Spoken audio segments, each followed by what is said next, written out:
আপনার হয়তো বা ধারণাতেও নেই কত বড় গুনাহ করে ফেলছে, কিন্তু বুঝে উঠতে পারছি না এটা কি গুনাহ।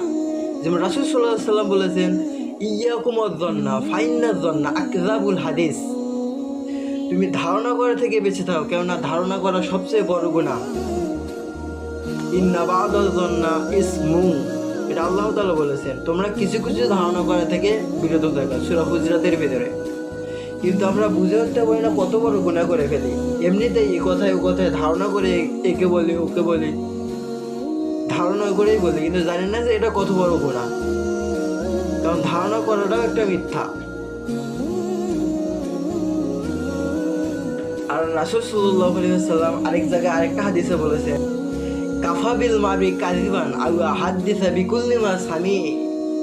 কোনো ব্যক্তির মিথ্যাবাদী হওয়ার জন্য এটাই যথেষ্ট, যা শোনায় তাহাই বলিতে থাকা।